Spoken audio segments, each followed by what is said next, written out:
আল্লাহ গুনাহ করলো তো তোমার বান্দা, অবাধ্য হলো তো তোমার বান্দা। আল্লাহ তোমার কাছ থেকে এসেছি, ইন্না লিল্লাহি ওয়া ইন্না ইলাইহি রাজিউন, তোমার কাছে তো ফিরে যাও। আল্লাহ তুমি না মায়ের চাইতে হাজার গুণ বেশি ভালোবাসো। আল্লাহ বাবারা যখন আমাদেরকে মারার জন্য দৌড়াতো, আমাদের পিঠে যেন আঘাত না লাগে, আমাদের মারা আমাদের পিঠের উপর পিঠ দিয়ে দিত। আল্লাহ আল্লাহ গো, তুমি না মা চাইতে হাজার গুণ বেশি ভালোবাসো। আল্লাহ দাও না গো, মাফ করে দাও না। আল্লাহ আমরা অবুঝ, আমাদের হাঁটতে বসতে ভুল হয়। আল্লাহ আল্লাহ আমাদের দিকে তাকিও না, তোমার নবী রহমাতুল লিল আলামিনের দিকে তাকায়। আল্লাহ একটু মাফ করে দাও। আল্লাহ আমাদের সারা জীবনের গুনাহ মাফ করে দাও। আল্লাহ আমাদের সকাল বিকাল সন্ধ্যা রাতের গুনাহ মাফ করে দাও। আল্লাহ আমাদের মা বাবার গুনাহ মাফ করে দাও। দাদা দাদি নানা নানির গুনাহ মাফ করে দাও। আল্লাহ জানি না কার কবরে এখন কি আযাব হচ্ছে। আল্লাহ আল্লাহ কত আপনজন কবরে শুয়ে আছে, কি কষ্টে আছে আল্লাহ জানি না।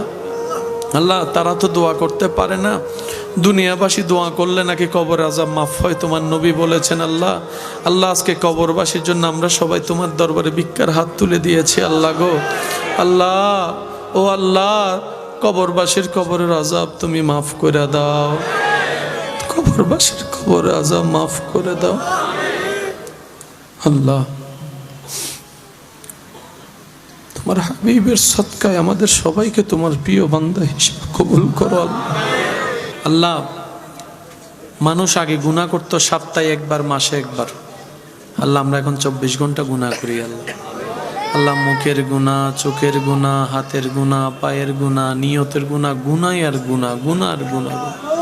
আল্লাহ গো তুমি যদি আমাদেরকে মাফ না করো, আল্লাহ আমাদের অবস্থা ঠিক থাকবে না, অস্তিত্ব থাকবে না। আল্লাহ আল্লাহ আমরা জানি, আমরা মানি, ক্ষমা পাওয়ার যোগ্যতা আমাদের কারো কাছে নেই। আল্লাহ আল্লাহ আমরা যখন আমাদের দিকে তাকাই, ক্ষমা পাওয়ার কোনো আশাই আমাদের থাকে না, কিন্তু যখন তোমার রহমান নামের দিকে তাকাই আমাদের মনটা বড় হয়ে যায়। আল্লাহ আল্লাহ যখন তোমার রহিম নামের দিকে তাকায় আমাদের আল্লাহ সাহস বেড়ে যায়, শক্তি বেড়ে যায়। আল্লাহ আল্লাহ আমাদের দিকে তাকিও না, তোমার রহমান নামের সদকায়, রহিম নামের সদকায় আল্লাহ দয়া করে সবার গুনাহ তুমি মাফ করে দাও।